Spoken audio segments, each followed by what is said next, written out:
next 2, 3, 4 hours, however long it takes, somebody will take the long walk down this stage. They will come down here with their teammates. They will take a breath knowing the confetti is ready, knowing they're about to pick up this trophy. And then that is when they will be crowned the Intel Extreme Masters Champions 2018.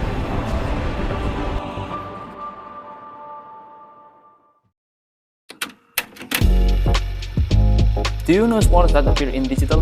Let me introduce you to esports. This is one of the most popular sports in the world. The player of this sport not only use their intelligent strategy, but also less of physical moves. They don't move their body frequently. They only move their hands and fingers to control their mouse and keyboard or their screen phone. And they only play on their screen to watch their characters move. But do you ever think that how these sports can be so popular and what makes people interested in this sport? Let me ask some. Esport, short for electronic sports, is competitive gaming at its highest level. What started as playing for fun evolved into a billion-dollar industry.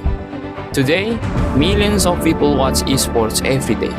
Entire stadiums sell out, players become celebrities, and some earn more money than traditional athletes. To understand esports, we decided to enter that world and see for ourselves. At first, it looks rather simple. You sit down, hold a mouse, and play a game. But behind the screen is pressure, strategy, discipline, and glory. Every sport has a legend. Basketball has Michael Jordan, football has Lionel Messi, and esports, we have Faker.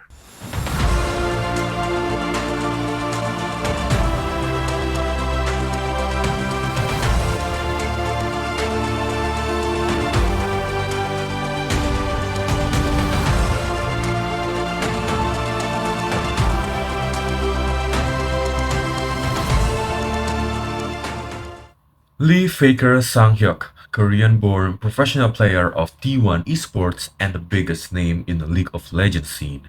People call you the greatest of all time. Did you ever imagine your name getting this big?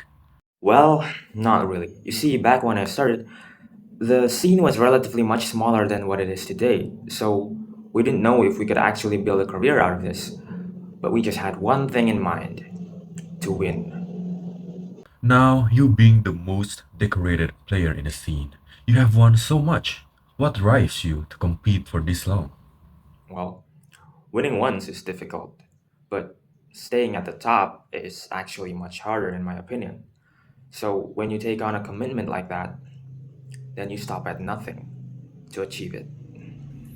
Players like Faker pioneered a path to domination in a game that for so long had also been rolling over esports. But now, a new generation is rising.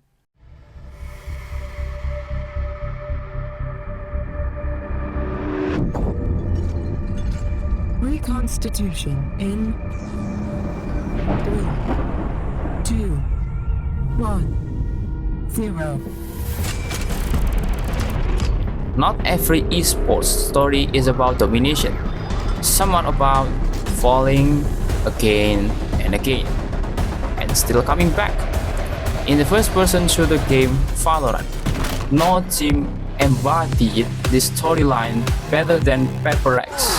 The Bristol was promised to finally be crowned Paper X, the Masters Toronto champions!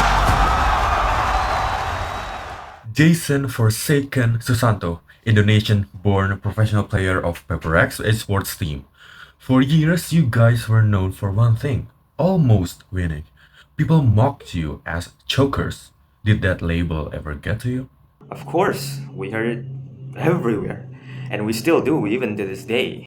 You know, after losing so many finals, people inevitably begin to wonder what kept you going strong through so many heartbreaking moments.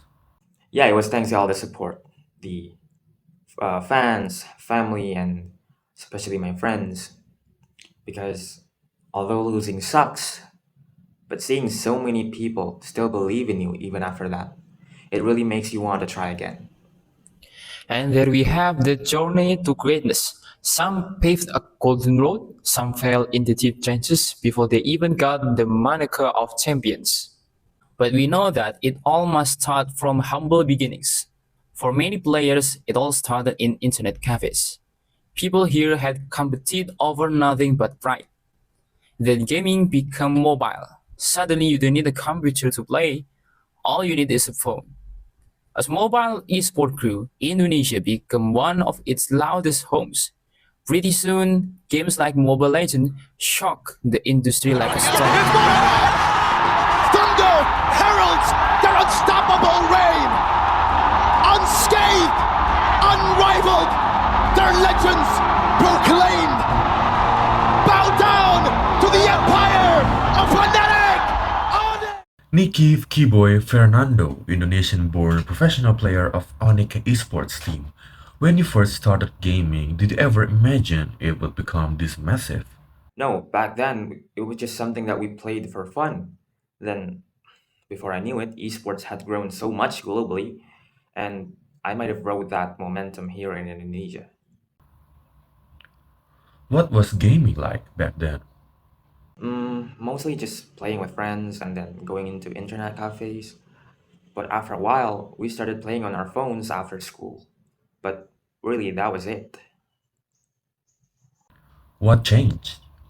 Yeah, I definitely saw the community growing. We had more matches, people watched us a lot more, and then suddenly esports were just everywhere. After we know from the player and the fans of this esport, we can conclude that they play games as entertainment. They only play with people that they know.